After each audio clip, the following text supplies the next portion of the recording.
dizer, fulaninho está de Covid, fulaninho adoeceu. Eita, pior é quando dizer fulaninho morreu, professor, aí é difícil. Pior, eu não queria dizer isso não, mas eu insinuei. Na verdade, mas a gente vai levando, né? E, Maria Carolina, tudo bem? Como é que está você? Oi, professor, tudo bem? Estou aqui configurando o fone. Ah, tá bom. Senhora, tá tudo bem? Tudo ótimo, graças a Deus, tudo bem que com bom. você. Coisa muito bom. Estou vendo que a Ana Beatriz está entrando, né? Débora está com o microfonezinho dela fechado, mas está aí. Douglas Renan também. Bom dia, professor. Bom dia, tudo bem? Débora? Bom dia. Bom dia, professor. Ok, bom dia. Maria Flávia chegando. Douglas. Bom, são 11h30, né? Acho que a gente pode começar o esquentamento, né?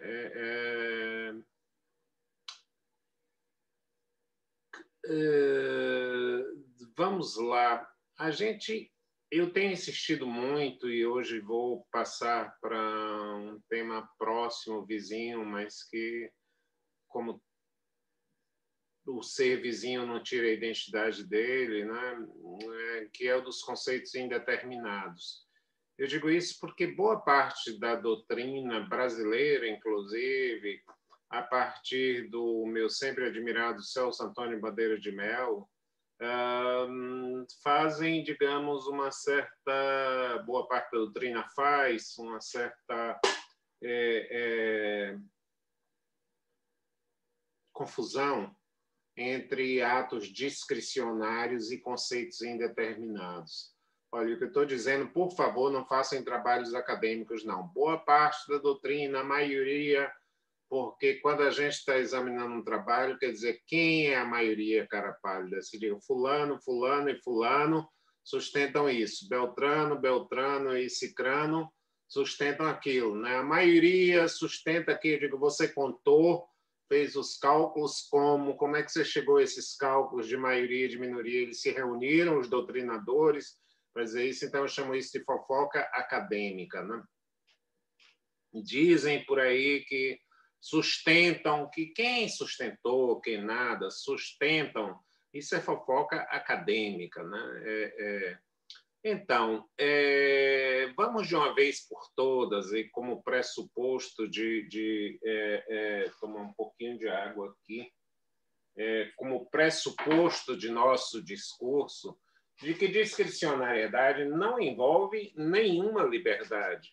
Pode envolver até um grau de ignorância quanto à decisão a ser tomada. E aí a pandemia vai nos dar um bom exemplo. Eu não sei realmente, talvez os médicos não saibam, se tomar ivermectina, hidroxicloroquina, eita, pessoal que já sabe os nomes de tudo, como é o mais, azitromicina, se existe ou não existe o tratamento precoce, se a vacina é que resolve, se isolamento social é que é o adequado, até quanto a máscara nos protege, né? Serão atitudes discricionárias, o médico tem margem de liberdade para tratar, e aí as pessoas dizem, o Código de Ética Médica diz que o médico tem autonomia para prescrever, inclusive o que virou, a gente está aprendendo algumas coisas, eu não sabia, vocês sabem o que é off-label? Off-label é um produto que não está indicado na bula para esse efeito. Por exemplo, a ivermectina está indicada para verminoses e alguma coisa. Então, quando você a usa no intuito de prevenir ou evitar ou combater o coronavírus, você está usando off-label, né? E os médicos podem, sim, prescrever os off-labels, e existe o método da observação e o processo de comprovação. Mas Vamos lá, o que Professor, Oi, e no diga. caso que o médico que prescreva isso, que está tendo um monte de pessoas com doença hepática, como é que fica a situação? Eu, por exemplo, tenho um exemplo da família, um responsável que tomou e está com problema sério no fígado. Não é nem falou, é gente que eu vi. E aí? É uma questão bastante complexa, não é? Como há os erros cirúrgicos, o grande problema é o seguinte: existem pessoas que dizem, olha, é o excesso de dose, outros dizem, não, em qualquer quantidade serve. Uma opinião estritissimamente pessoal, eu não tomo.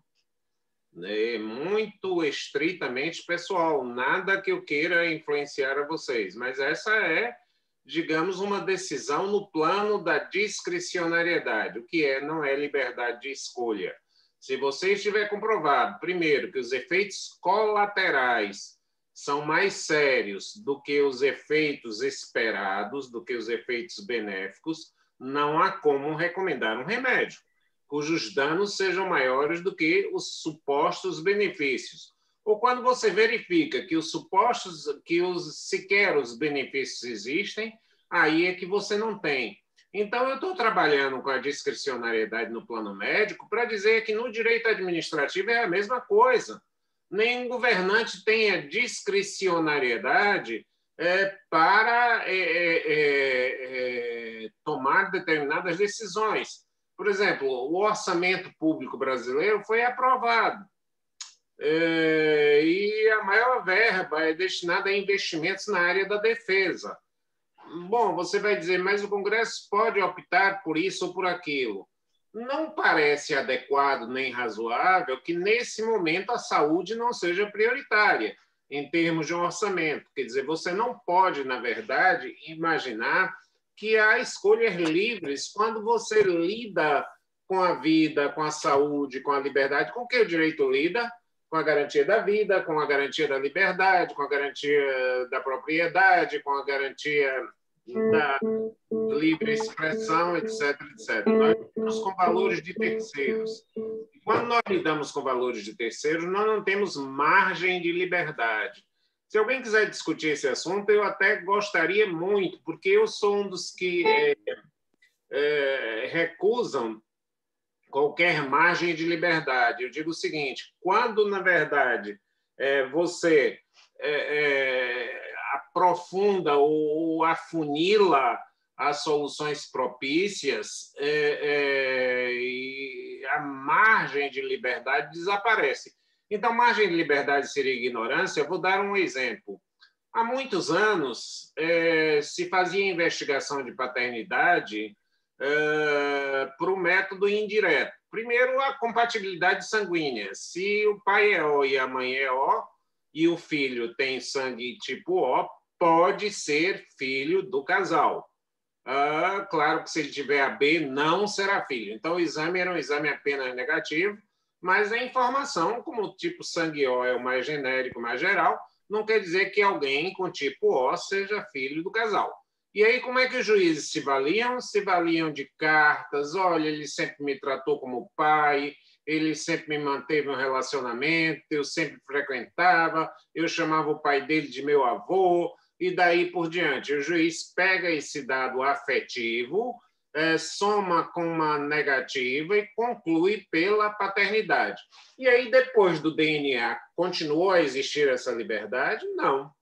A partir daí, o juiz deve prioritariamente se valer de um exame de DNA. Claro que alguns problemas vão continuar a existir. Por exemplo, o doador de esperma anônimo é pai? Quer dizer, provavelmente não, né? Então, é um pai biológico, então se dizia, olha, o afetivo deriva do biológico, mas nem sempre. O pai biológico na doação anônima de espermatozoides, isso é a tecnologia brigando com o direito, às vezes ajudando o direito, às vezes complicando na geração de determinados conceitos. Então, está aí uma questão bem interessante, tecnologia e direito, né? Tecnologia e direito. Então, quando você aprofunda a tecnologia, a sua, aspas, margem de liberdade se reduz, porque o seu conhecimento se aprimora. Imaginem, por exemplo,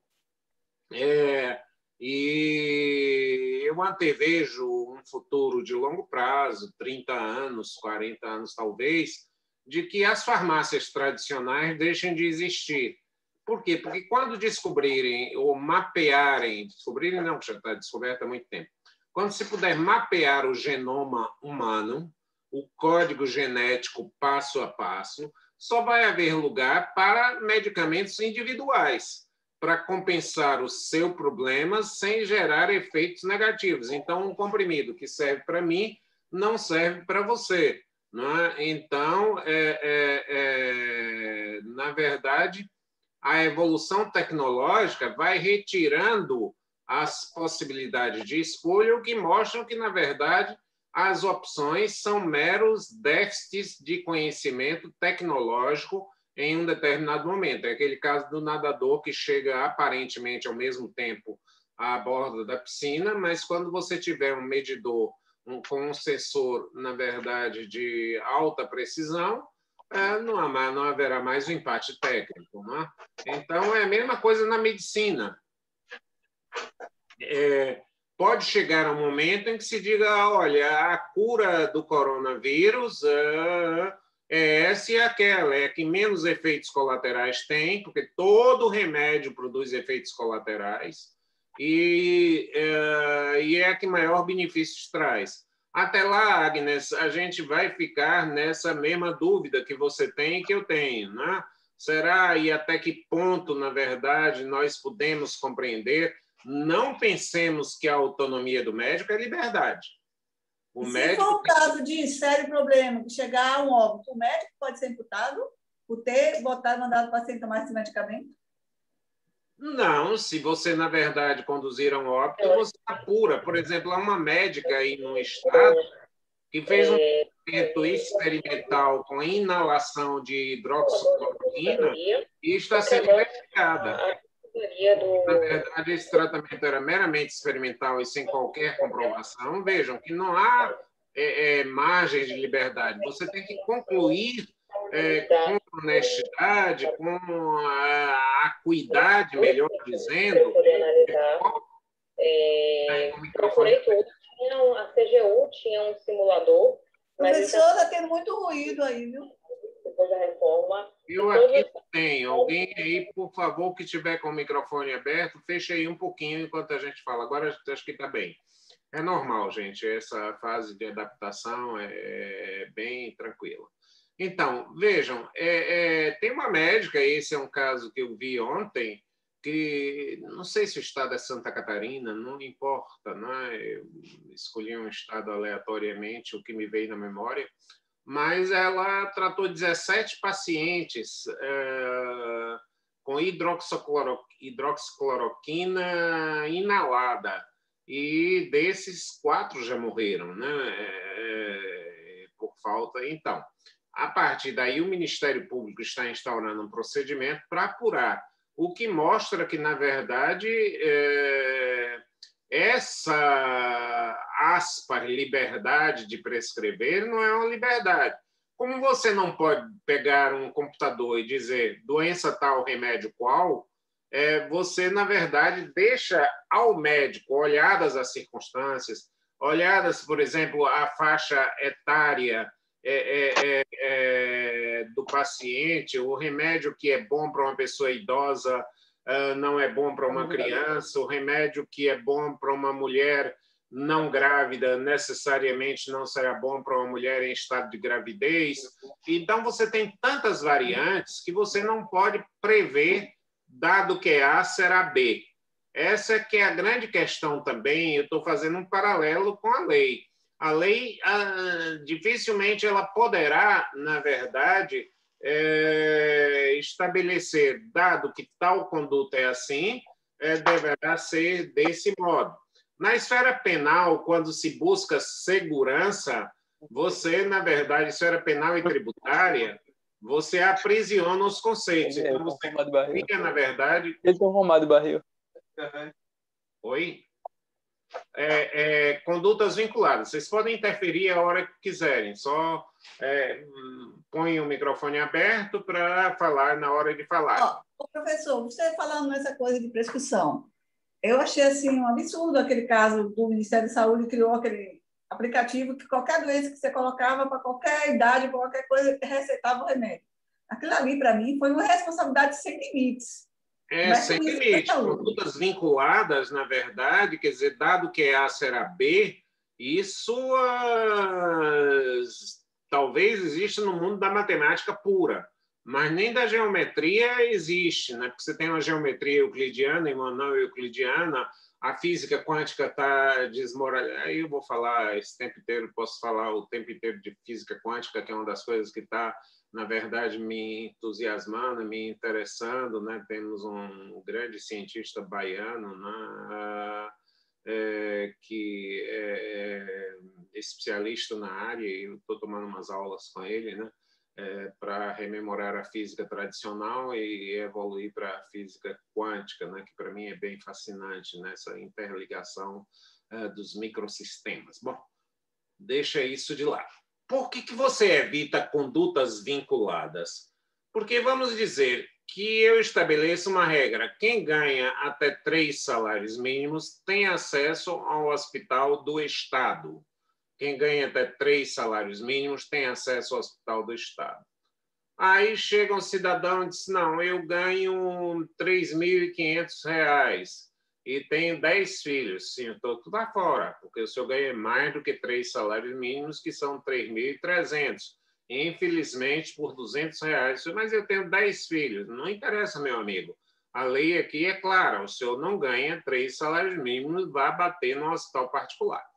E aí, logo em seguida, chega um camarada num carrão bonito, provavelmente importado, e aí o camarada estranha, e ele diz: mas o senhor preenche os requisitos? Sim, olha aqui minha carteira.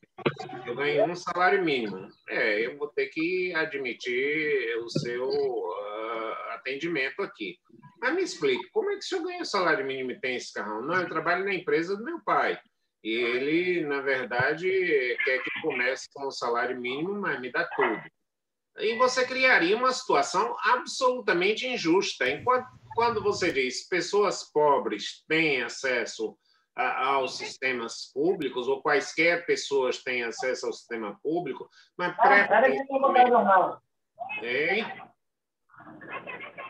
preferencialmente aos sistemas públicos, você, na verdade, não deve qualificar de tanto salário mínimo. Na verdade, você não pode... em matéria penal, sim. Em matéria penal, porque você não busca a eficiência, mas você busca a segurança. Quanto menos norma penal, mais a sociedade está evoluída. Observem isso. Quando, na verdade, os vínculos de solidariedade numa sociedade estão muito fortes, nós precisamos menos da norma penal, né? Então, a norma penal é minimalista. E ela não está a serviço da eficiência, mas a serviço da segurança. Então, você diz subtrair coisa alheia móvel, e aí o STJ concedeu habeas corpus para pessoas que furtavam energia. Agora já incluíram a energia também. Expressamente no Código Penal, a energia está equiparada a coisa móvel. Porque o STJ é o seguinte: olha, não é coisa. Matéria não é energia. Coisa é matéria. E vocês podem pensar que é um argumento retórico. Não.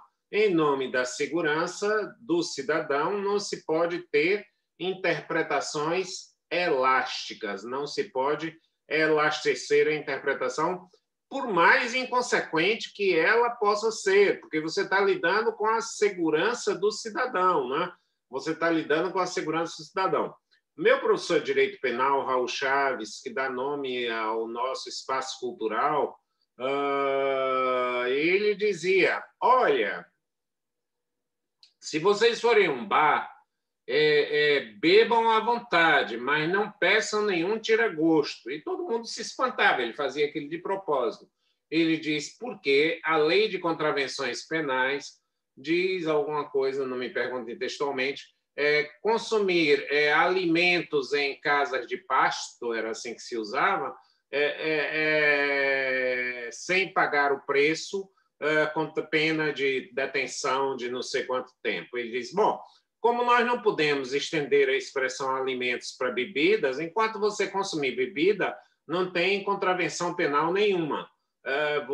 Agora, na hora em que você pedir um tira-gosto, você, na verdade, já passou a incidir na regra da contravenção penal. É claro que era um exemplo caricato, bem caricatural mesmo, para mostrar essa particularidade. Mas, normalmente, quando você tem uma solução mais aberta na abstração, é para você permitir uma concreção mais adequada, né? Para você permitir uma concreção mais adequada, né?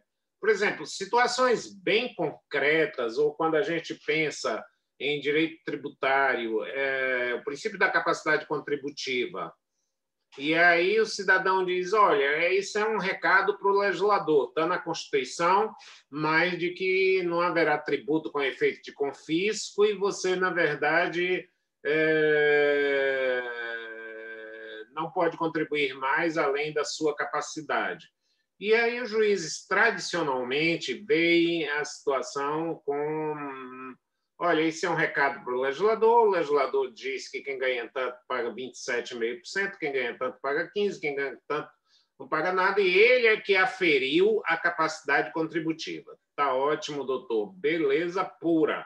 É o legislador e eu não posso chegar para o juiz, em qualquer caso, eu não tenho capacidade de contribuir, porque... Não, a lei já diz quem tem e quem não tem capacidade de contribuir. É uma solução vinculada. Mas...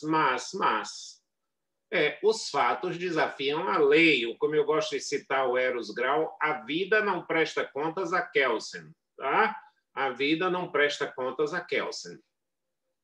Eu tive um caso, fui procurado por um cliente, embora não seja da área tributária, mas colaborei com um colega tributarista, porque a situação era a seguinte, ele tinha uma média empresa, alguma coisa como 200 empregados. Agora, pensem no seguinte, um camarada que conduzia bem os negócios dele, mas não tinha um plano de saúde. E foi acometido de uma doença grave e passou 8 meses internado no UTI. Os custos de uma UTI são altíssimos. Felizmente, para que a gente tenha um happy end, ele saiu bem sem sequelas, né? Sem sequelas. E aí? A UTI tinha que ser paga. E, nesse momento, o que a família fazia? Pagava o imposto ou pagava a UTI? Qual é a resposta de vocês? O que é que você pagaria primeiro, tendo um familiar seu, imposto? Pagar a UTI, claro. A UTI. Claro que era UTI, né? Acho que a resposta... Então, ele perdeu a capacidade contributiva. Ele, naquele momento, não tinha capacidade contributiva. Mas a lei não previu. A lei diz que quem ganha tanto, se ele tinha uma renda de tanto, ele teria que ter pago tanto. E vinha juros, multa, etc., que se ele fosse pagar aquilo acumulado, ele fecharia o negócio dele, aí desempregaria um monte de gente, etc., por causa de um fato imponderável, imprevisível e inevitável, né? Então, quando você pensa em capacidade contributiva, você diz, puxa, antes ela fosse mais aberta. É o que, por exemplo, nos Estados Unidos, em alguns estados norte-americanos, se faz. Existe uma figura do chamado taxpayer lawyer. Taxpayer lawyer, literalmente, seria o advogado dos pagadores de impostos, né? O advogado dos pagadores de impostos. Mas não, ele é um funcionário público que vai ouvir alguém, e isso eu não sei se daria certo na cultura brasileira, e vai ouvir alguém para saber se ele tem condições de pagar ou não aquele imposto, para manter o equilíbrio entre a sobrevida da empresa e a capacidade real, concreta, do cidadão de contribuir. E ele aí vai lá e chega a uma planilha. Olha, veja se essa daí você pode cumprir.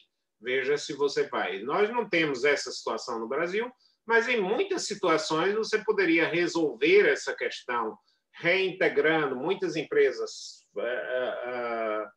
quebram porque você tem... O lucro presumido, professor, o lucro presumido das microempresas não entraria nisso aí, não? Porque aí o empresário que diz quanto que ele vai Com certeza. pagar. Porque Inclusive, a reforma tributária aí quer acabar com isso, né? Você cria uma receita tarifada, quer dizer, você não mede essa questão.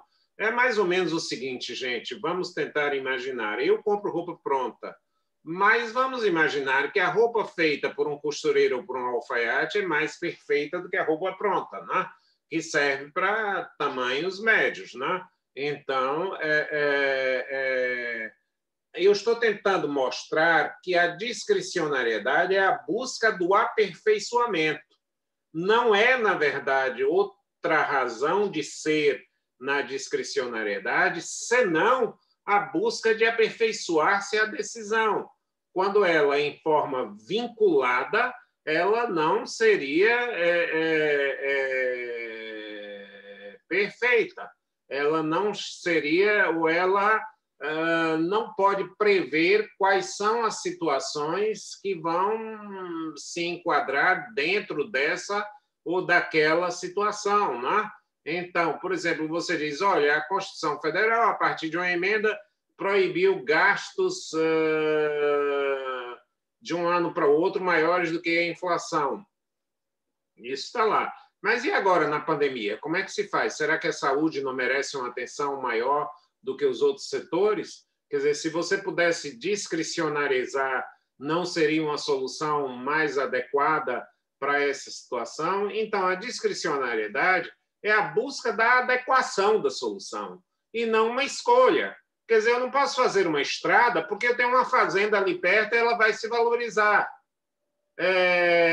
Eu não posso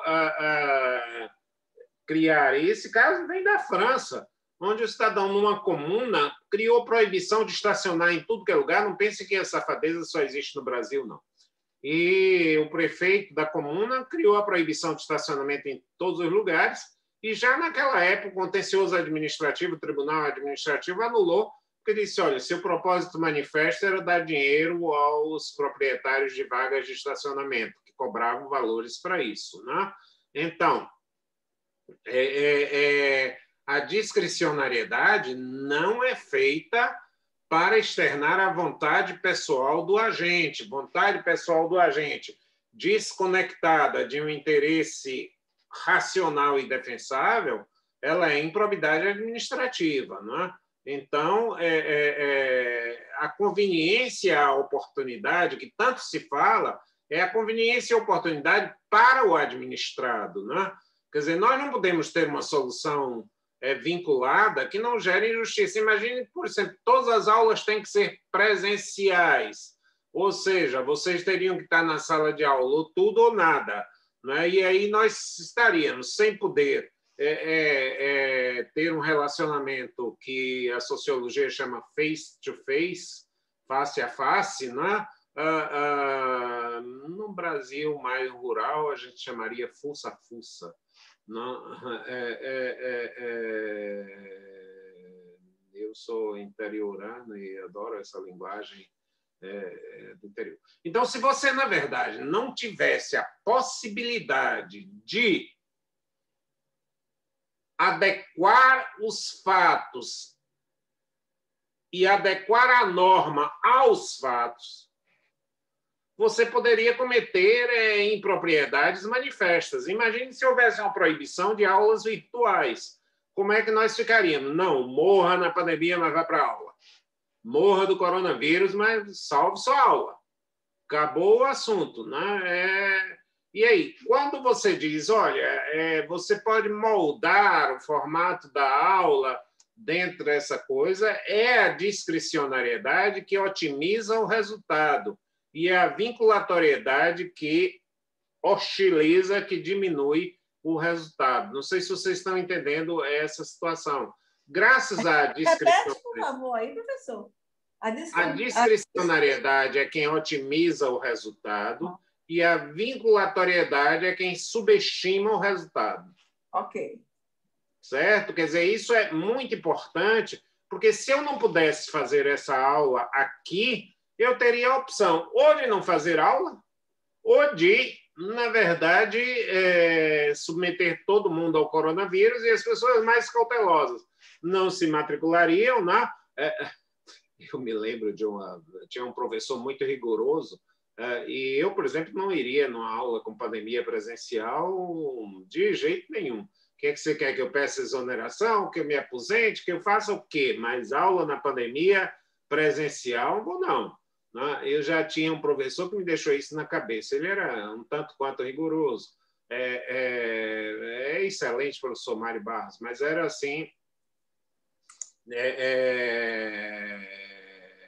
filho de português e era um homem muito rigoroso. Ele começava as aulas às 7 horas da manhã e ele usava uma chave grande que ele fechava a porta. Então, ninguém entrava nem ninguém saía quando ele entrava, né? E ele, um dia chegou uma aluna, coitada, disse: professor, eu queria ver se o senhor abonava as minhas faltas, que eu estava doente. Disse: como é, minha filha? Você quer que eu abone suas faltas porque você estava doente?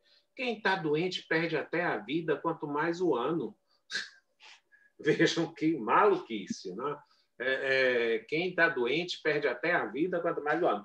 Então, eu perderia tudo, mas graças a uma solução discricionária que se mostrou a mais adequada nesse momento, não foi uma escolha, é a mais adequada. Mas se, por exemplo, dissesse eu só dou aula meia-noite, isso seria uma discricionariedade adequada? Não. Isso seria um capricho do professor, né? Isso seria, na verdade, um capricho. E olha que existem algumas aulas meio caprichosas na faculdade. Quer dizer, professor que dá aula 1h da tarde porque, na verdade, está ocupado com suas outras atividades e aí joga o aluno no horário tipicamente incômodo, né? Bom, a discricionariedade é feita para adequar-se à conduta mais necessária. Professor, posso fazer? Os efeitos colaterais. Oi, Manuela? Posso fazer uma pergunta? Claro, eu formulei uma pergunta aqui que pode parecer simples, mas enfim. Minha pergunta é: eu posso afirmar, então, que um ato administrativo discricionário seria um ato com o menor grau de vinculação do administrador à juridicidade? Manuela, sim, de certo modo a ideia eu compreendo. Agora, a juridicidade, ela envolve também essa questão da adaptação ao fato. A solução discricionária ela é jurídica. Tanto que a discricionariedade ela tem, mas eu compreendo perfeitamente, a sua ideia está no rumo certíssimo, adequado. Eu apenas diria que, olha, a legalidade ela não se vincula efetivamente tanto à questão da lei. Eu tive, por exemplo, vou dar a vocês um caso que eu acho que isso já mudou. Já, com certeza. O Conselho Acadêmico de Ensino, o nome era outro, era Conselho de Graduação, resolveu criar a seguinte regra: os alunos só poderão fazer trancamento total, é vedado o trancamento parcial de disciplinas. E eu aí objetei, gente, eu não vejo razão, não é porque está todo mundo abusando de pedir trancamento parcial, matricula-se em 10 e não quer, e toma a vaga do outro. Eu disse, é preciso um remédio para isso, mas esse remédio não está adequado, não. Como não está e tal? Resultado, eu perdi. E aí criou-se a conduta vinculada. Ou trancamento total ou nenhum trancamento, para evitar-se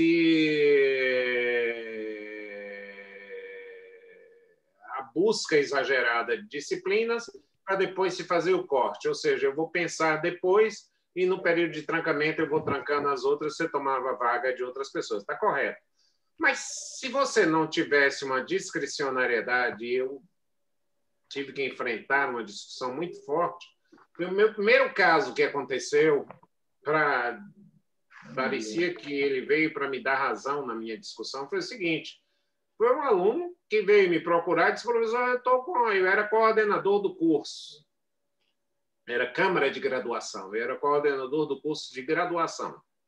E aí chega um aluno, lembro até dele hoje, professor, juiz hoje, professor, eu estou com um problema.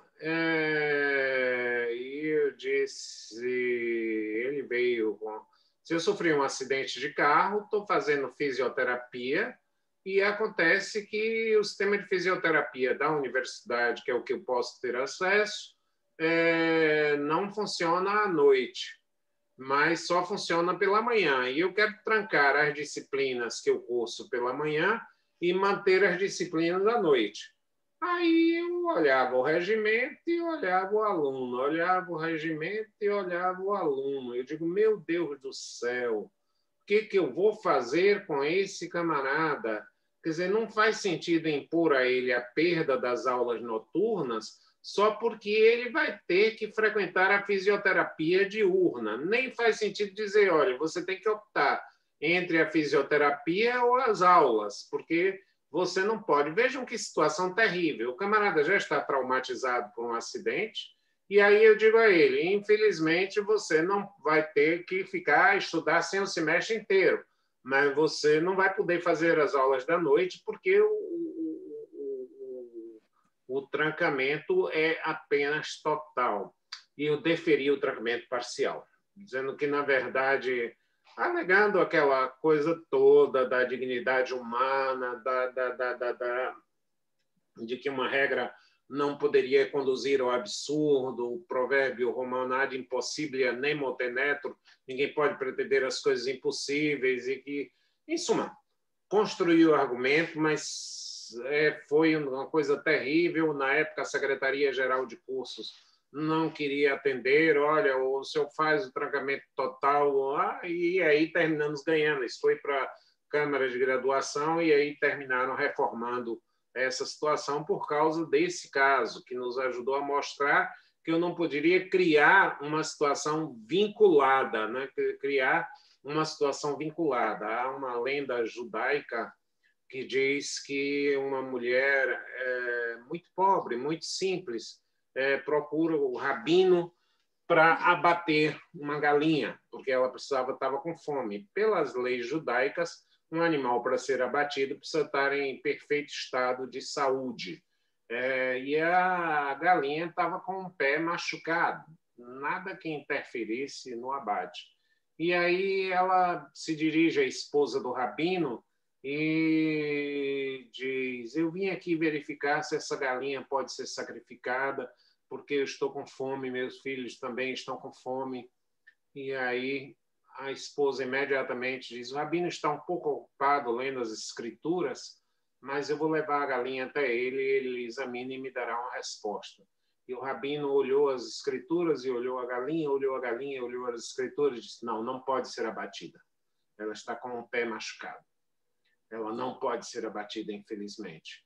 E a mulher voltou e olhava a galinha, olhava a fisionomia da mulher, e olhava a galinha, olhava o rosto da mulher, disse, o rabino disse que a galinha pode ser abatida. Que a galinha pode ser abatida.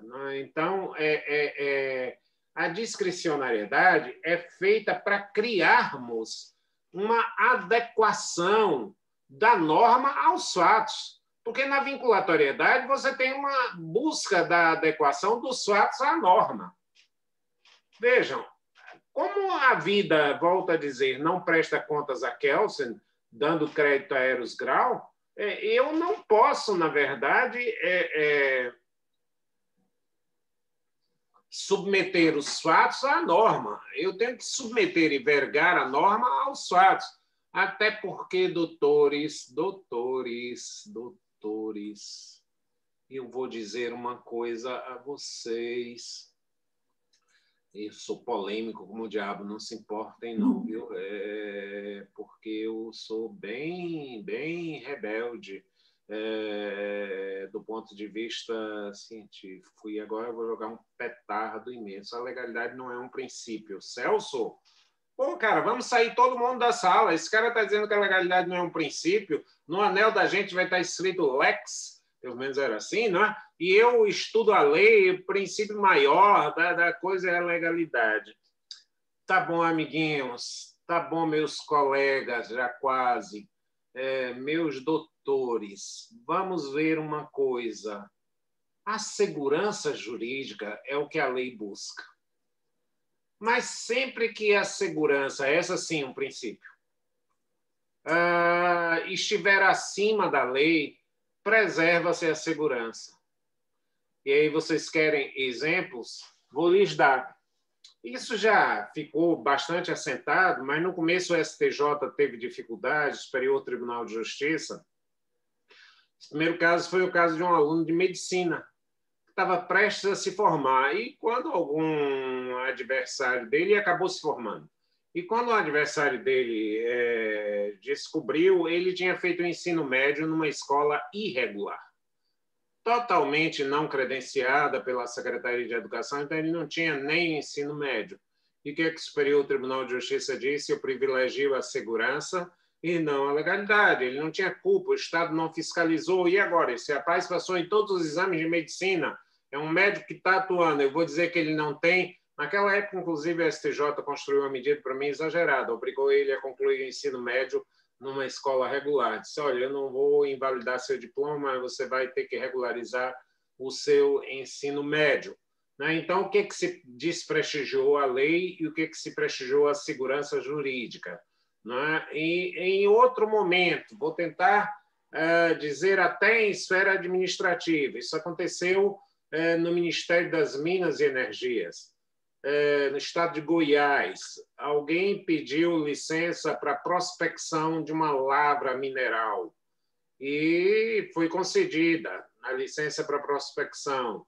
E depois, essa pessoa que obteve a licença de prospecção, ou melhor, a autorização, depois a gente vai aprender, vai ver o que é isso, a diferença. A autorização de prospecção da lavra, ela transferiu isso para uma outra.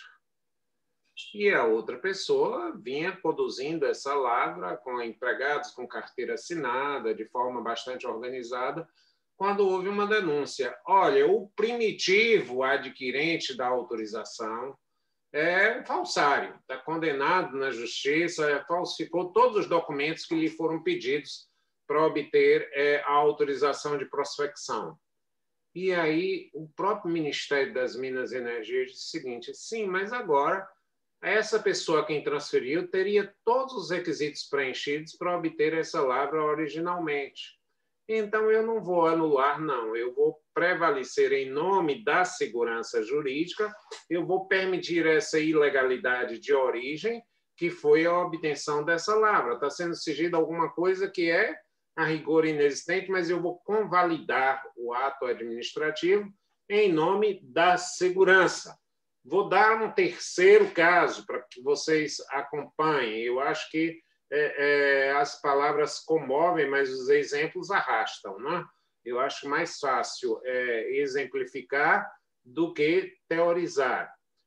Casas populares, num estado que me perdoem não ter o nome do estado, construídas em área ambiental. Imaginem a loucura, né? Em áreas de preservação permanente. E aí, quando as casas já estavam praticamente prontas, casas populares, vem o Ministério Público e diz, opa, vamos parar isso aqui tudo, porque essa área é de preservação ambiental. Tá bom, mas a prefeitura concedeu uma licença. Espera aí, concedeu a licença, mas na base do suborno. Concedeu a licença graças a muita propina.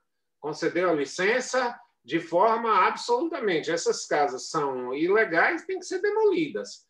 E aí, o povinho bem simples, que confiou na administração, que confiou na situação, como é que ia se ver?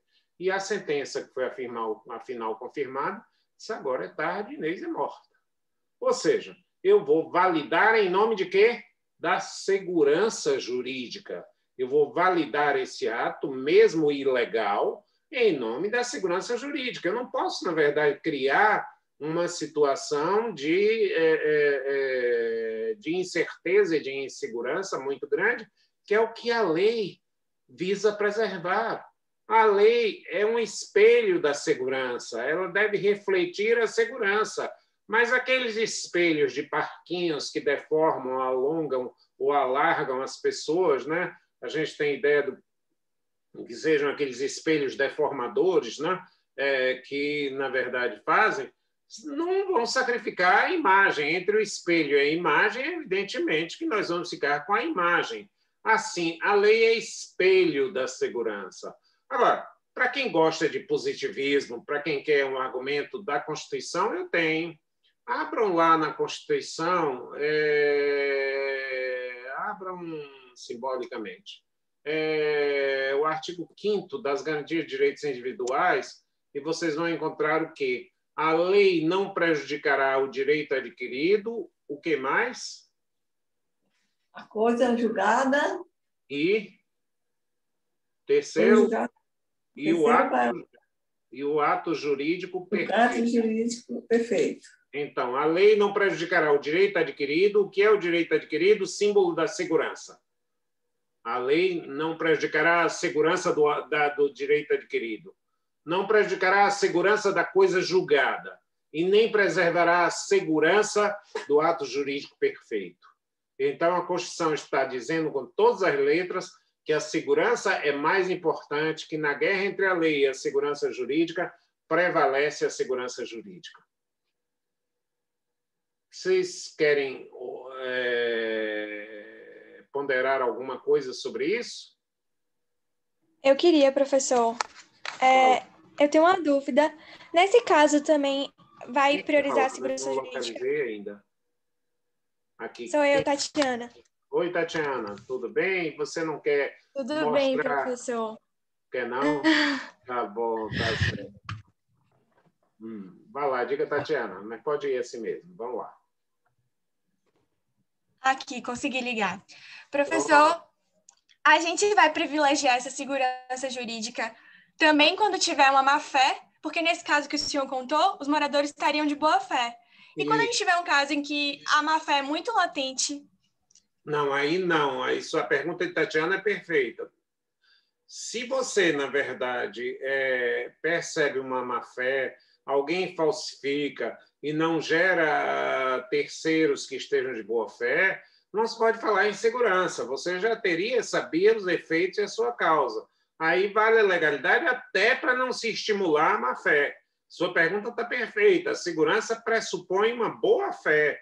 Né? Como, às vezes, na origem não havia boa-fé, mas na transmissão já existe boa-fé, né? Então, você preserva a segurança jurídica, que tem como pressuposto a boa-fé. Né? Por quê? Porque, a rigor, a segurança jurídica, eu acho que é uma palavra que eu ainda não tenho um traquejo para escrever na tela, nessas coisas. Mas os alemães põem na própria Constituição dele um preceito que, vamos falar em português mesmo, que a tradução é meio liberal minha, proteção à confiança no Estado, Tatiana, proteção à confiança no Estado. A palavra alemã é um pouquinho menos íntima da gente, Vertrauensschutz. Vertrauensschutz. Dá para ser assim um advogado e falar em Vertrauensschutz, o cara de cliente vai dizer, esse cara é bamba. Aí você aproveita e cobra honorários, tá? Depois de falar Vertrauensschutz, de acordo com o direito alemão, aliás, uma vez eu me vinguei, gente, eu me vinguei.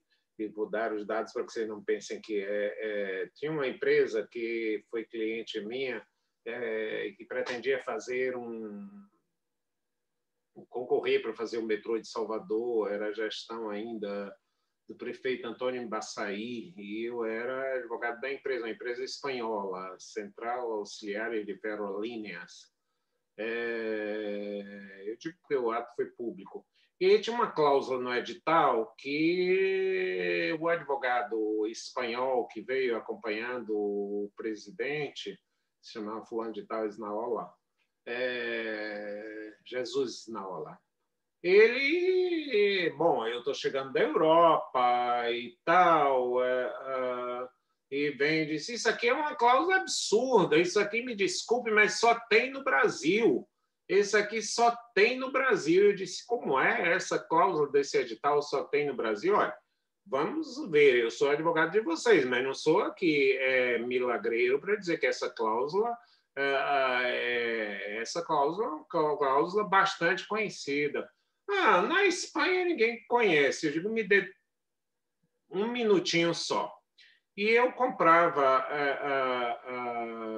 livros, naquela época em que a internet não era tão fácil, diretamente em uma livraria de Madrid. E comprava com um livreiro sempre que me atendia. Não é? Ele era um português, Antônio Joaquim, e chamavam ele de Tony. E aí eu atendi ele, pois não, professor, e tal, não sei o que lá, tal. Eu disse, veja essa obra aí que vocês têm, tal. Se vocês têm um livro sobre isso, isso. Temos aqui 3, não sei o que lá. E eu aí coloquei o cara em viva voz. Eu digo, olha, eu estou falando com o seu país, com o livreiro do seu país, você vai lá, que eu já deixei esses livros reservados para você lá em Madrid, né? Então, o cara baixou a cabeça e o presidente, então, como é que é? Eu digo, não, infelizmente não é só o Brasil, a sua terra também, a Espanha, tem esse tipo de coisa, né? E não fiquei bem na fita com o advogado, mas fiquei bem com o meu cliente, né? Era uma questão de... Eu sempre gostei muito de direito comparado, né? Sempre gostei muito do direito comparado. E aí, esse princípio da proteção da confiança, Tatiana, é um princípio que inspira a segurança jurídica. Mas eu só posso proteger a confiança em quem confiou. Quer dizer, o radice, a raiz, para a gente usar uma expressão bem da moda agora, segurança raiz é confiança. Eu só ganho segurança quando eu tenho confiança. Quer dizer, eu não quis nem falar a palavra confiança, mas a sua provocação foi interessantíssima, porque, na verdade, ela provoca para a gente verificar qual é a raiz. E a raiz é a confiança. E qual é o significado da confiança no Estado? O que significa confiar no Estado? Tem um poeta que diz, afinal de contas, não tem cabimento acabar o jogo no primeiro tempo. Ou seja, não mude as regras do jogo durante o jogo. Tá? Se você teve razões para confiar, nós vamos prestigiar o ato em que você confiou. Não é? Então, essa confiança fica radicada na boa-fé do direito português que veio aqui para o Brasil. O Código Civil já fala expressamente do princípio da boa-fé, que é, para nós da área de direito administrativo, por força da norma constitucional, o princípio da proteção à confiança, porque é a confiança que está umbilicalmente ligado à segurança jurídica. Eu estou seguro quando eu confio, né? Eu estou seguro absolutamente quando eu confio. Eu tive uma vez, só para que vocês vejam quando, na verdade, aí se embate, e às vezes no dia a dia, às vezes eu colho exemplos do dia a dia. Isso vale em todas as relações, né, professor? Em todas as relações, Agnes. Eu vou fazer uma demonstração aqui, eu brinco às vezes com o pessoal, fazendo esse discurso que vou fazer aqui com vocês. Eu gosto de demonstração em tudo. Por exemplo, quando eu vou a um dentista, a primeira coisa que eu digo, por favor, seu diploma. Cara, olha, assim, assustado, mas paciência, né? E me desculpe, mas o que é que o senhor vai fazer? Eu vou fazer aqui um tratamento de canal. Vamos ver aí suas notas em endodontia, né? Aí eu peço as notas dele de endodontia. Ele não fica satisfeito, não, mas eu também já vim no Uber e disse, por favor, o senhor mora onde? O senhor trabalha há quanto tempo? O senhor é casado, solteiro, viúvo ou é pegador? Quero saber se o cara, na verdade, é confiável ou não, né? Eu não quero negócio de confiar, não. Quando eu vou a um restaurante, primeiro eu levo um químico do meu lado para fazer o exame se o vinho que ele vai me servir está contaminado ou não está. Sei lá, se não botaram veneno. Na Idade Média, era muito comum matar as pessoas envenenadas. Por isso que virou a regra de que o anfitrião, o dono da casa, bebia primeiro.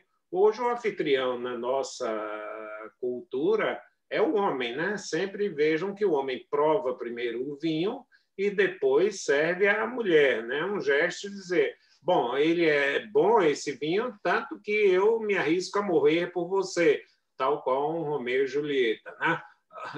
Mas exigir demonstração em tudo por exemplo, você chegar na sala de aula da Faculdade de Direito e dizer assim, quem fez o cálculo estrutural? Eu estou seguro aqui nessa história, como é que é o cálculo estrutural dessa coisa, né?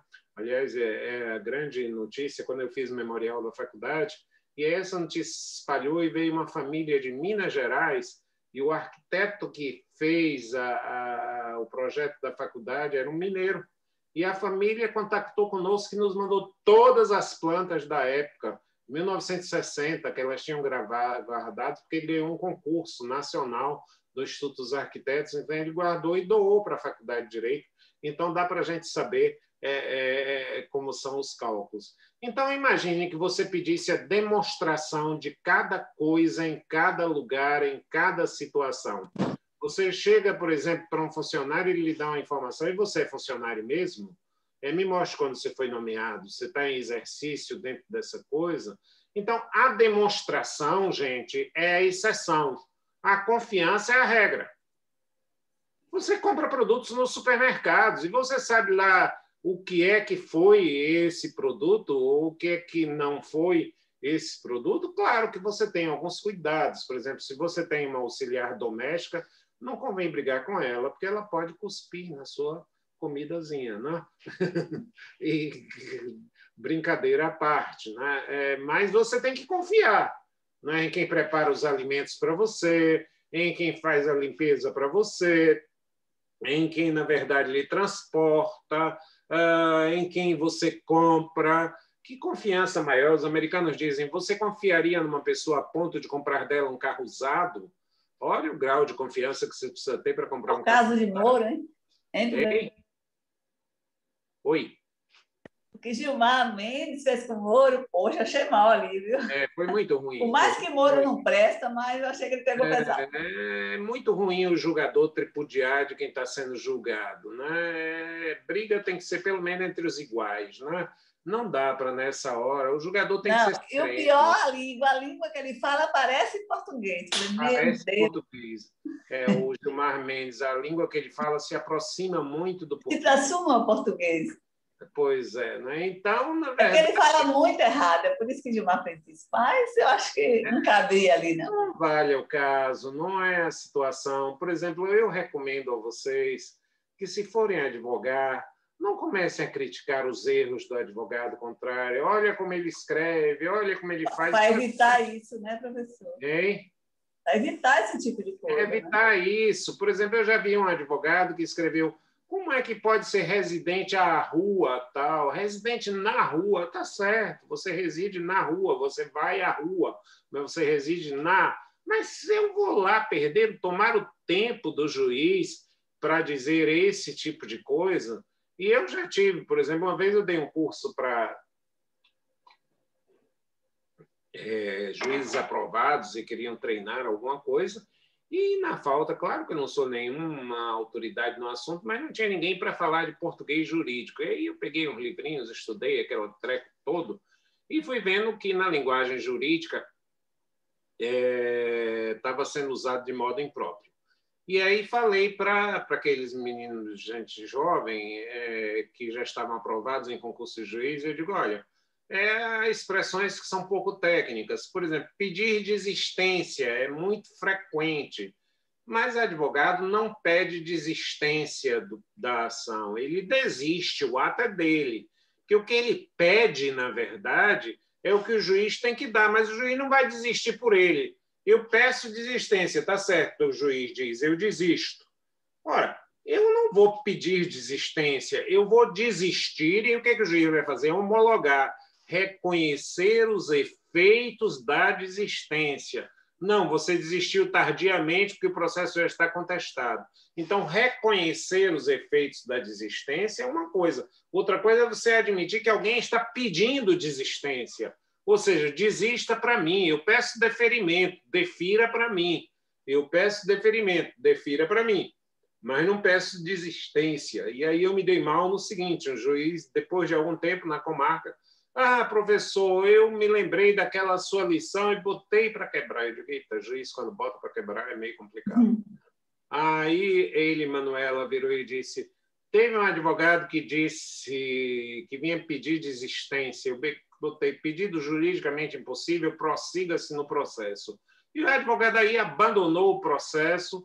Resultado, eu julguei o processo. Foi não sei o que lá. Eu digo, você é doido, rapaz. Eu estou lhe dizendo. A intenção, a gente não tem que ter um direito formulário, não. Quer dizer, às vezes você não pode ensinar essa turma jovem algumas coisas. Aliás, tem umas palavrinhas, gente, que prestem atenção. Numa forma essa, todo mundo, até eu já usei errada, até que me disseram. Inconteste, a gente diz, inconteste é que seria firme, mas é o contrário. Incontestável é o firme, irrespondível. A palavra latina contestes, conteste é com força, firme. Contestes é firme. Então, se eu digo o depoimento das testemunhas é conteste, ele é firme, é uníssono, é alinhado. O depoimento das testemunhas é inconteste, é vacilante. Vejam, essa é uma das traições maiores do sentido, até ministro do Supremo já usa, eu também já usei. E depois me dei conta, quer dizer, que no radical latino, há alguém que diz que o uso já consagrou, mas se você pegar o radical latino, contestes é com firmeza. É, na verdade, alguma coisa firme. Inconteste seria sem firmeza, né? Há muitas palavras que não são usadas no português. Por exemplo, você só ouve a palavra impávido, não ouve a palavra pávido, que é medroso, né? E muitas coisas que a gente poderia falar de português na linguagem jurídica, mas que não é o caso. Então, vamos só... Esse tempo conspira contra mim. O que o tempo tem contra mim, gente? Eu queria que vocês descobrissem por que essas aulas eu não consigo ver o tempo passar, passa tão rápido, para mim, pelo menos, não sei se para vocês, né? Mas eu sinto... A gente também. Só é ruim porque a gente tem fígado de fome. Como é? Passa rápido também. O ruim é só o horário, porque é o horário que a gente tem fome. O horário é ruim, né? Gabriel está aí concordando, né? Tá dizendo. Então, eu só quero concluir, né, dizendo toda lei tem efeitos colaterais. Leis são remédios. Por que eu falei com aquelas metáforas da medicina? A lei é um remédio social. E vocês conhecem algum remédio que não tenha efeitos colaterais? Não.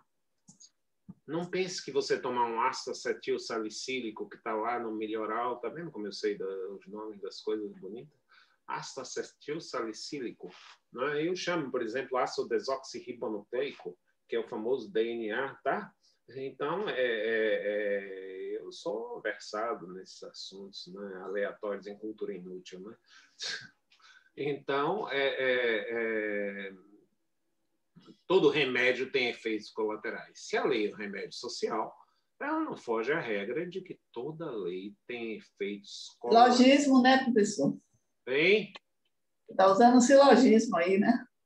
É um silogismo, perfeito. Um silogismo perfeitíssimo. Um recurso lógico, na verdade, onde você junta as premissas e a conclusão, né? Premissa maior, premissa menor e a conclusão. Eu digo, se todas as leis têm efeitos colaterais, se todos os remédios têm efeitos colaterais, se a lei é um remédio, logo a lei tem efeitos colaterais, né? Então, o grande desafio é porque muitas pessoas dizem, não, tem leis que só têm efeitos benéficos. São amplamente benéficos, mas não se pode deixar de admitir que tem efeitos colaterais. Há pessoas saudosistas que dizem assim, o Colégio Central da Bahia era maravilha, os professores eram catedráticos, o ensino era melhor? Era. Agora, quantas pessoas ele abrangia? A 10% da população, porque pouquíssimas pessoas tinham acesso. Ele se ampliou, e foi bom ter se ampliado, sim. Mas qual é o efeito colateral? Sacrificou a qualidade. Não se tem como deixar de reconhecer. Não adianta a gente pensar que o SUS, que é uma coisa benéfica, evidentemente vai cair o atendimento pela população. Um belo dia ele vai se adequar. Quando você priorizar as verbas, por exemplo, é preciso a gente pensar o mundo. O que é priorizar as verbas? 60% hoje do orçamento brasileiro, que são de 4 trilhões, alguma coisa como 2,4 trilhões dos 4 é gasto em quê? Com pagamento da dívida pública. Tá?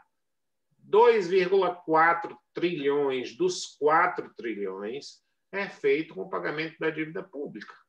1,3 trilhão é feito para pagamento de servidores públicos. Não é? Então, o que vai sobrar do orçamento para investimentos na saúde e nesse tipo de coisa é algo muito pequeno. Então, se a gente não pensar macro, quando a gente está falando em temas aprofundados de direito administrativo, é a gente entender que as ferramentas da administração estão à nossa mão. Tá certo? Então, eu desafio a vocês a encontrarem uma lei que não tenha algum efeito colateral nocivo. Se eu extinguir hoje o tráfico de drogas, vamos ter gente humilde e desempregada. Se eu extinguir o chamado contrabando do Paraguai, contrabando entre aspas, desse caminho, eu vou desativar 30% do comércio paraguaio, do PIB paraguaio, de modo geral. Comércio e serviços, né? Quando eu, na verdade, produzo uma coisa benéfica, e claro que, nesse momento, às vezes você até questiona se o efeito benéfico é maior do que o colateral. Precisa de isolamento social? Precisa, mas o efeito colateral está à vista, a quebra da economia, os problemas que estão aí. Qual é o prevalente? Eu não tenho uma resposta. É preciso se medir essa questão do efeito prevalente, porque não se enganem, todas as leis, é inerente à natureza da lei ter efeitos benéficos e maléficos. Todas as opções geram renúncias. E, na verdade, eu vou trabalhar especificamente um tema com vocês chamado decisões trágicas na administração pública. Decisões trágicas são aquelas em que fatalmente você vai sacrificar algum interesse pela prevalência de um interesse maior. Há um filósofo indiano, Amartya Sen, que ele traz uma situação de um dilema trágico, né? Que já vem desde a tragédia grega, né? Onde se diz, olha, se o navio está prestes a afundar, primeiro se jogam seus bens perecíveis, segundo os imperecíveis, terceiro, pasmem vocês, na concepção deles, os escravos, porque não eram gente, são as pessoas escravizadas. Em suma, mas ele já começa a falar da tragédia, né? Todo mundo sabe que é um navio naufragando. Eu não vou entrar nessa concepção estúpida, né? Aos nossos olhares, aos nossos veres, à nossa sensibilidade. Mas toda lei ela tem efeitos trágicos. A Amartya Sen traz a seguinte situação. 3 garotos se apresentam ao diretor de uma escola com uma gaita. E dizem, essa gaita foi encontrada e nós estamos aqui sem saber com quem ela fica. Ele disse, e você, por que quer que ela fique? É por óbvio, foi eu quem achou a gaita. E eu tenho que ficar com ela. É o meu direito, porque foi eu quem achei a gaita. Os outros apenas estavam no momento em que eu chamei a atenção. Olha, eu achei uma gaita. E ele chega para o segundo e disse, e por que você quer ficar com a gaita? Porque sou eu o único que sabe tocar a gaita. O que adianta ele ter a gaita e não saber tocar? Não vai trazer benefícios nenhum para ninguém. E o terceiro diz a ele, eu sou o único desses 3 que não tem condições econômicas de comprar uma gaita. E aí, qualquer das decisões vai sacrificar interesse. É uma decisão absolutamente trágica. Absolutamente trágica. E eu não quero cometer a tragédia de me prorrogar no tempo aqui, prendendo vocês da alimentação e do descanso necessário, e só me cabe agradecer a atenção de sempre, o público, a participação, o interesse, o debate, né? Eu tenho prometido sempre, mas não espero passar de segunda-feira, um texto está aqui, porque eu tive que pedir, não achei o livro que eu tinha, e que são conceitos indeterminados no direito administrativo, né? Conceitos indeterminados, eu vou selecionar 2 capítulos que eu vou pedir a leitura até a próxima sexta-feira, para a gente trabalhar efetivamente com eles e tentar mostrar a distinção entre conceitos indeterminados e discricionários. Às vezes vocês podem achar que a aula está um pouquinho bagunçada. É de propósito, é um pouco com aquele conto latino-americano e machista, onde o cidadão encontra com o gênio e o gênio diz, olha, você só tem direito a um pedido. Ele disse, eu quero ser um sultão arrodeado de 1001 mulheres num palácio, etc. e tal. E aí o sultão prontamente atende, e lá está ele instalado tal como ele pediu. E o sultão o gênio era meio gozador, e vira para o cidadão agora sultão e vê o novo sultão atônito, perplexo. E aí, cara, não vai saber o que fazer, não? Ele saber até sei, não sei por onde começar. Não. Então, essa que é a questão. Às vezes a gente tenta ingressar num tema, mas o tema antecedente fica tão empolgante que a gente vai elasticendo. Eu não quero memória de vocês, eu quero esse raciocínio belíssimo que vocês têm, porque o importante é aprender a aprender, e não simplesmente aprender. Aprender a aprender, porque eu não vou estar aqui o tempo inteiro, embora o meu compromisso de parceria seja permanente. Quem não quiser sair depois do curso do WhatsApp, pode continuar para perguntar, para debater. Vamos fazer um clubinho de direito administrativo, tá? Mesmo que depois... A discussão é excelente, professor. Muito boa. Como é? A discussão é muito boa. Professor? É interessante os pontos que você coloca. É interessante, né, Agnes? Diga. Professor? Oi. Eu queria fazer uma pergunta, mas se o senhor quiser responder na próxima aula, Andrei. O Andrei, desculpa, está aqui. Andrei, se o senhor quiser responder na próxima aula também, tranquilo. A pergunta é referente à discricionariedade dentro das empresas, da sociedade de economia mista, empresas públicas, ainda que elas sejam pessoas regidas pelo direito privado, elas têm uma certa derrogação por normas de direito público. Eu queria saber até onde vai essa liberdade para decidir, tendo como plano de fundo a venda da refinaria de Landulfo Alves, que ela tem uma importância estratégica muito importante aqui para a nossa região metropolitana, e está sendo vendida por menos da metade do preço o preço não global, né, da sua importância econômica, mas o preço... É um tema muito interessante, Andrei. E essa questão, para mim, a discricionalidade ela se conserva mesmo nas chamadas empresas públicas, porque, como eu digo, empresa pública é a que se dirige ao público, a uma finalidade pública, e não necessariamente só uma empresa estatal. Quer dizer, eu posso ter bens privados do Estado, como são as terras devolutas, mas eu tenho, na verdade, interesses públicos, que é um tema que a gente vai colocar, não é? E a sua pergunta, como ela envolve um desdobramento maior, eu já dei uma sinalização, Andrei, e ela vai estar, na verdade, voltada. Aliás, Andrei é meu companheiro na comissão da festa dos 130 anos da Faculdade de Direito, né? Já conseguimos uma audiência pública na Assembleia Legislativa para registrar o dia. Estamos fazendo agora o edital para o lançamento de um livro, em suma, para a gente lembrar que a gente é a terceira faculdade brasileira e a primeira da República, né? E vamos fazer valer isso. Fazer um bom evento. Fazer um evento bom, né? Vamos fazer um evento bom. 130 anos não são 130 dias, né? Então, uma tradição com renovação, né? Marco histórico. É um marco histórico, são 130 anos, a primeira faculdade da República, né? E nós temos alguns dados muito interessantes no memorial, né? Que eu vou tentar ver se faço uma live lá do memorial, né?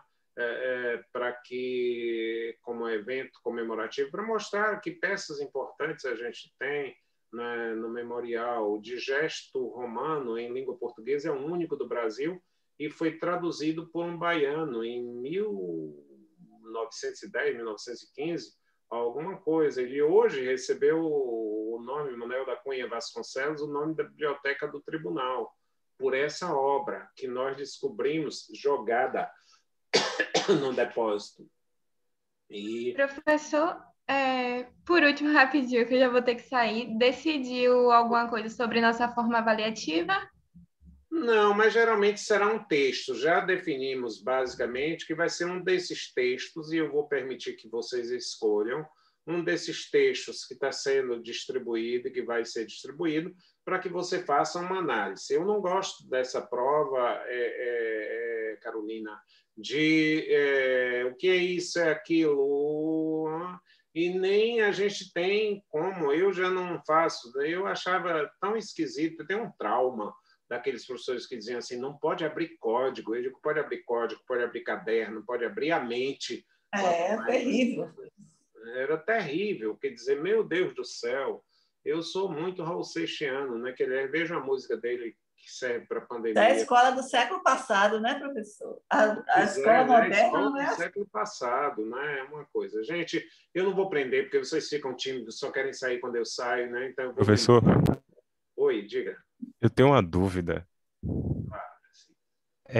Quando o senhor falou de vinculatoriedade, discricionariedade, o senhor falou que um presta conta aos fatos e o outro. Eu queria que o senhor repetisse só para eu ter aqui como anotação, por gentileza. Um presta contas, vá lá, repita aí para eu pegar o gancho.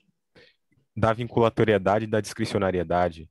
Sim. Que o senhor falou que um prestava conta aos fatos e o outro... Sim, que a discricionariedade presta contas à eficiência e a vinculatoriedade à segurança. Quer dizer, quando você torna uma solução imóvel, você quer torná-la muito segura, mas quando você quer torná-la eficiente, você entrega a discricionariedade para que ela se adapte a essa situação, né? George, que já foi meu aluno, está aí, não é? A gente acho que já chegou a falar desse tipo de coisa em outro momento. Mas é essa que é a questão. Quando eu quero fazer uma roupa perfeitinha, eu faço com um alfaiate, com um costureiro. Quando eu não estou tão preocupado, eu vou e compro tamanho tal, número tal. Quer dizer, uma é feita sob medida e a outra é feita generalizadamente como padrão, né? Então, são técnicas, uma visando prestigiar a eficiência e a outra visando garantir a segurança jurídica. Então, toda segurança tem um grau de imobilidade, né? Quando você está seguro na sua zona de conforto, você está imóvel, né? Então, quando você começa a fazer o diferente em busca da eficiência, você tem esse problema. Então, é um dilema jurídico, o caminhar com um grau de segurança e com outro grau de eficiência, né? Vejam que eu estou trazendo, eu estou feliz da vida, gente, porque a gente está trazendo toda a matéria de raciocínio, de discussão, de debate. A gente não está trazendo nada. Isso é isso. Ato administrativo, quais são os atributos do ato administrativo, a auto-executoriedade, não sei o que lá. Gente, eu sou igual a Camelô. Quando começa a falar, não quero mais parar. Tchau, tchau, tchau, tchau, tchau. Até sexta. Obrigado por tudo. Tchau, tchau. Tchau, professor. Tchau, professor. Obrigado. Tchau, hein? Tá Tchau, bom. professor. Tchau, professor. Tchau. Bom final de semana, gente, para todo mundo. Final de semana aí para todos. Bom final de semana para todos nós, hein? Tá bom. Tchau, tchau.